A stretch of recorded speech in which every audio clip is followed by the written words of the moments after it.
That Don't Sound Right is a podcast about talking the way we did before the internet, when you could not prove anyone right or wrong. All the expertise was contained in the people involved with the conversation. I'm Peter. I'm Cecil, and I hope you enjoy our conversations. And as you listen, if you find yourself silently saying, that don't sound right, send us a comment. You're one of us. Can you give us some more energy with that? So I'm going, hey, this is Cecil Davis running to the camera. Sucker. And they're like, and so now he just got me. He's just messing with me. He's like, oh, we're going to do one for a rock station. Can you give us one with like a more rock? And I'm like, hey, this is Cecil Davis. Yeah.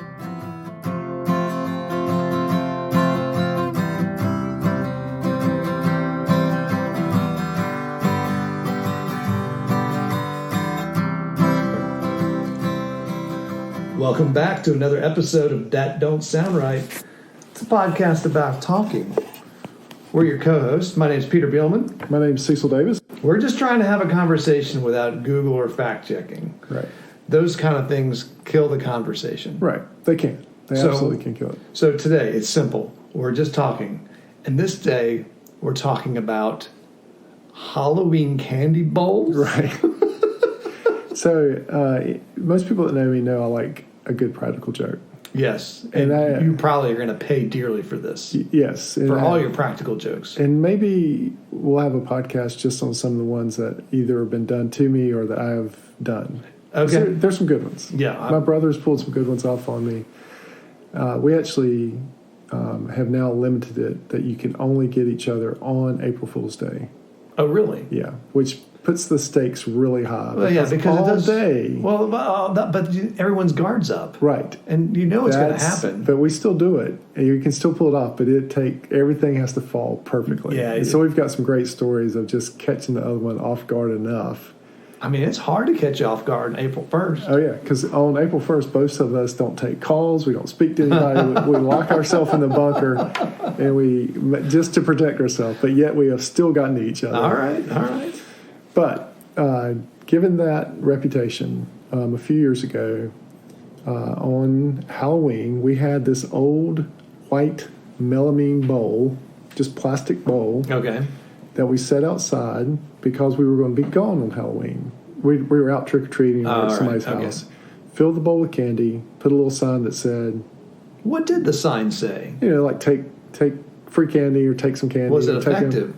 No. Oh, yeah. I mean, I think it was fine. I think up until a point, I think it was fine. What did your kids do when they saw a bowl like that? Usually they would just get one or two pieces. Really? Yeah, I think so. What did your kids do? I think they wanted to. I think one empty of them, the bowl. I think one of them really dug in. All right. So we come back home that night, and this bowl, I think it was a wedding gift. This bowl was gone. The candy was gone. Bowl was gone.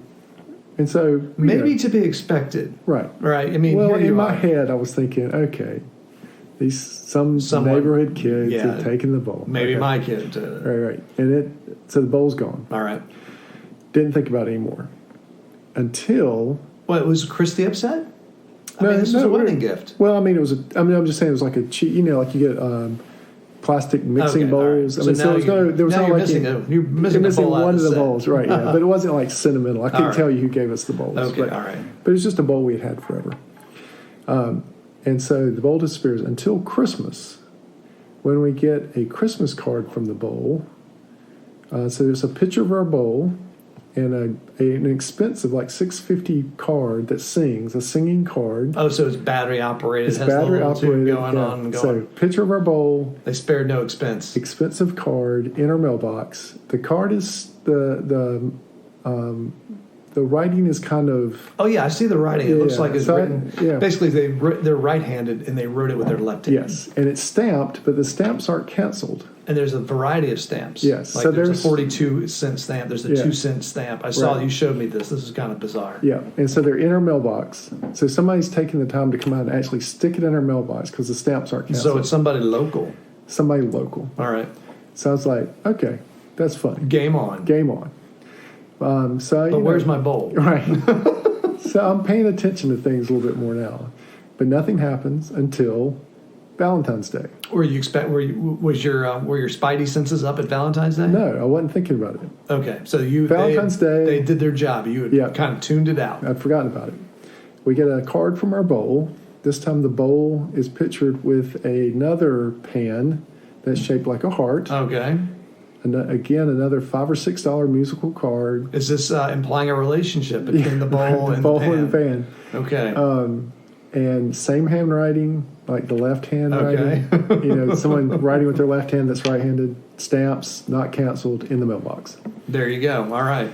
So now I'm thinking this is good. So what's the family's reaction to all this is all very funny at this point because this is well thought out, well planned. How old are your kids at this point? They're pretty young. All right, so they're getting into this. Yeah, they're getting into it. So then nothing happens. All right, they lull you to sleep again until Easter. All right, when I get an Easter card from the bowl, and this time it's pictured with grass in the bowl and Easter eggs. Okay, so the bowl's getting busy. Yes. All right. So now it's doing its job. Yes, it's being a bowl. And so again, same handwriting, same stamps in the mailbox. Oh, okay. So then the last card we get from the bowl is on the next Halloween. Okay. I get a card from the bowl, but this time the bowl is in my grill. It's a picture of my bowl in my grill under my carport. Your grill? Oh, your gas grill. My gas grill. Okay, all right. Yeah. So we go outside, and the bowl is in the gas grill. There it is. Now, this was 10 years ago, or maybe even longer. Hey, the rule of thumb at our age, however many years you think it was, you need to add 5. So it's 15 years ago. 15 years, all right. So 15 years ago, nobody's owned up to it. Okay. No kidding. Which to me is the best. That's the brilliant part of this. That's the brilliant part of that, because they know that I can't figure out. Now, I had my suspects. Did you get a Thanksgiving card from the bowl? I did not get a Thanksgiving because card. this episode we're coming out. It's right after Thanksgiving, and we do have some words of wisdom from Mr. T. Really? Yeah, Mr. T from the A Team. And what does Mr. T say? Mr. T said, so someone asked Mr. T, T, when I go to someone's house for Thanksgiving, what should I bring? What Mr. T says, you bring nothing. You bring your appetite. You go in there, you eat your food, you be thankful, and that's it.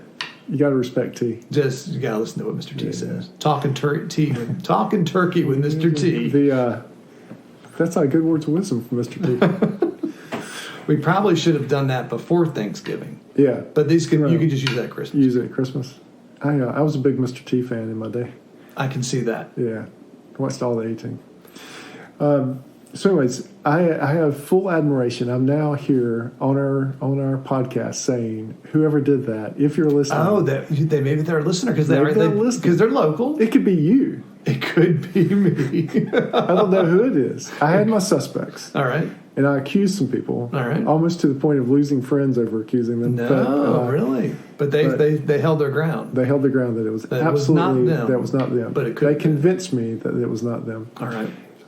So I still to this day don't know who did it. But it was excellent. It was well thought out. They spared no expense. And they didn't reveal who it was, which is just perfect. That's a fun story. But there's another eerie connection here between you, between us, and me. Right. Our daughters will be horrified once again. One Christmas, or Christmas season, it was sometime in December, we received this book. It's this large book. It's probably 18 inches wide and 24 inches tall, and it was an atlas. Atlas of the world, and it was kind of a historical atlas. It was very intricate, and just not a very unusual book. And it just showed up on our doorstep with a note. It said, "From your admirers." Really? Yeah. To this day, we have no idea. Was it addressed to you? Yeah, it was. Actually, no, it was not addressed. It was just put on our doorstep. From your admirers. From our admirers, with a little note on it. And nobody ever owned up to it. No one ever owned up to it. That's funny. It's another bizarre prank. Right. I don't even know it was a prank. Yeah. We still have the book. We actually have it on one of our mantles. Have you flipped through it to see if there were other clues? We could not find any clues. There was no writing, nothing remarkable about it that would indicate who sent that to us. So my granddaddy worked in a drugstore. Okay. And in Bladenboro. In Bladenboro. And they were always messing around and one guy left his pocket knife in the drugstore one day. So my grandfather gave it to a traveling salesman who was going to New York and gave him some money. And that don't sound right. What's this guy doing? And so he had him mail the pocket knife back to this guy from New York City. But the guy couldn't figure out how his pocket knife got to New York City. This whoever did this knows you and your family, and you're well known for these pranks. Yeah, whoever did, and I have total admiration for what they did. Because they never came. They've yet to come clean on this. Well, you might go to the grave not ever knowing. Yes, and I'm good with that. All right, that's good. As long as you're at peace with that. Yeah. So the ones with like my brother, he one time we were going to do a race together. Like a running race. A running race, and we're going to talk about a broken bone again. No, and so this one actually involved a friend of ours, a mutual friend of ours. He called our mutual friend. Of yours and mine, and he. Well, your brother did. My brother did. Okay. Yeah, Okay. like so. The practical joke. So the rules from my brother and I is the practical joke has to take place on April Fool's Day. Okay, right. So about a week before, a friend of mine said, "Hey, do you know they're doing some promos for the Brenner's race?" Mm-hmm. And I was like, "No, I didn't know about that." That's the Brenner's cool. race, is that like a 5K for the Children's Hospital? Yeah, so there used to be a 5K here in Winston called the Brenner's race, and it was a popular race. You could actually, if you broke the state record for a 5K, you could win a Mercedes. At the Brenner's race? At the Brenner's race, yeah. Right. So it was a popular race. So anyways, my brother set me up a little bit by this guy calling me and saying, hey, they're going to interview some people for the Brenner's race. All right. Okay. Had you been running the Brenner's race in the past? Yeah. Okay. We've been running. My brother would run it with me. Okay. And so the way But besides, you're a very fast runner. Me? Yeah. Compared to me. Oh. Yeah, I don't know if you remember, you and I ran into each other down at the running course. Yeah. And I was so thankful when you peeled off and went home. I could not keep up with you. Well, thanks. So on April Fool's Day that year rolls around. Yeah. And I remember I was in the office that day, and I told the girl that answers the phone for us, I said, do not put any phone calls through to me today. No one. I said, I'm leaving at 1 o'clock today. I'm not answering any phone calls. All right. And so I'm getting ready to leave, and she says, hey, Cecil, you've got a phone call. I was like, I told you I'm not taking any phone calls. And she says, it's from Twin City Track Club. I was like, except for that phone call. Oh. And so I get back in my office, and a guy comes on the phone. He says, hey, this is Tony with Twin City Track Club. We'd love just to do an interview with you about this race. We hear that you're running it with your brother. I was like, yeah, I'm running it with my brother. He said, well, we think that's really great. No, what a setup. Yeah, and I was like, can you tell us about it? So I start telling the story about me and my brother, how we run a 5K every year, and we run this race. And he's totally got me at this point. I'm totally into it because I think, because this other guy has said that they're doing these interviews. Right. It's already in my head. Oh, right. Plus my want to be famous is now just, everything is falling into place. Yeah, right. So I'm telling the story. That explains this podcast. That explains this podcast. So I'm telling him the whole story about, running with my brother, and he's coming up. And so then the interview's over, and the guy goes, hey, we'd love to do a couple of radio spots. And I was like, really? He's like, yeah. He said, I'd just like for you to say, hey, this is Cecil Davis. I'm running for the Cure. He is reeling you in. Man, I am in deep at this point. You are hooked. And when he says that, I remember by the way, he taped all this. Okay. There's a tape of this. Okay. And so you can hear me go, I can say, wait a minute, do you know my brother? And the guy goes, what? And I was like, oh, never mind. I said, it's April Fool's Day. I said, never mind. And I'm right back on the hook. You were so there. For one brief second. You almost spit that hook out. Yeah, for one brief second. No, but then he yanked it back. And so I'm back in. He goes, okay, we're going to do the radio spots. And so he says, can you just say, hey, I'm Cecil Davis running for the Cure, Brenner's. And so I do it. I'm like, hey, I'm Cecil Davis running for the Cure. And they're like, can give us some more energy with that. So I'm going, hey, this is Cecil Davis running for the camera. Sucker. And they're like, and so now he's just got me. He's just messing with me. He's like, oh, we're going to do one for a rock station. Can you give us one with like a more rocky? I'm like, hey, this is Cecil Davis. Yeah. And so like he's giving me all these different like stage instructions. You're a goner. And I'm just going to town, man. I'm just, whatever he says, I am doing it. And then at the end, my brother comes on the phone, and I was like, oh, yeah. Man. But it was beautiful. It was beautiful. It was perfect. So, well, congratulations. What's that? That you got hooked that good. Oh yeah, but that was in response to where I had gotten hit. Okay. Pretty bad. So that's probably all for another podcast. So, anyways, I do like a good practical joke.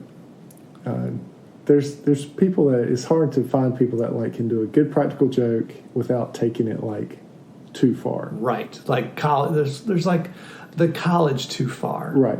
Well, I knew there was a person's mom who used to take them too far. Like one year, she called her kids and said that she was in the hospital. Oh no! So I'm thinking like maybe that's a little too far. Maybe that's crossing the line. But it is hard to find somebody that can do a funny practical joke. Yeah. Without taking it too far. So the college too far, maybe this one's not too far, but it's pretty brilliant. So I was in our dorms, there was this dance that all the juniors only went to. Uh-huh. And I was in the Corps Cadets in the ROTC. Right. And so the freshmen would have to... You were in the what? I was in the Corps Cadets at Virginia Tech. What's that? It's the ROTC, the Reserve Officer Training Corps. Oh, really? Getting ready to go into the military. Uh-huh. So instead of going to, say, the Naval Academy, the Air Force Academy, you can do ROTC at a university, and then you go on to officer candidate school, and then you become an officer. Right. Okay, so at Virginia Tech, it's this large organization called the Corps Cadets, where you live amongst other ROTC students. You wear a uniform every day to class. Very similar to being in a military academy, except you're at a university.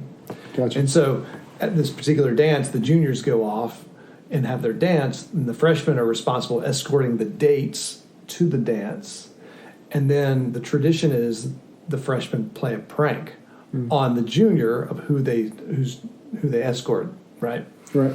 So a friend of mine decided he was going to play his prank, and it all started about a month before the dance, when they were tearing up the grass to plant new shrubs.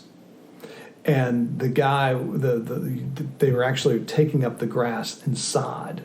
Right. And my friend said, hey, what are you doing with that sod? He said, probably, I don't know what we're going to do with it. He said, can I have that sod? So he got all the sod, all the grass, right?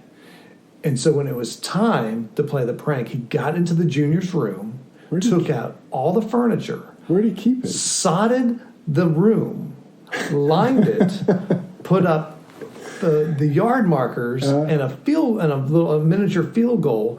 Then put all the furniture back in the room. Nice. So his room was completely decorated as a football field. Where did he keep the sod? I have in the bushes. Then in the newly planted bushes we just left that were there. being constantly watered because they were new bushes. Man. I mean, it was perfect That's timing. awesome. It was perfect timing. That's really great. I have seen people, I've seen somebody take a person's room and just rebuild it in another part of the campus. Oh, yeah, sure. Yeah. Whether it's in the bathroom. Right. Yeah.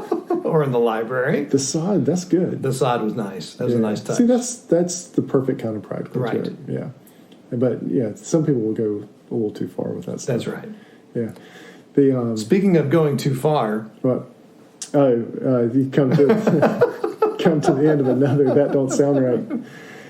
I've got more practical jokes. We should do a whole series on practical jokes. We could. But not tonight. Not tonight.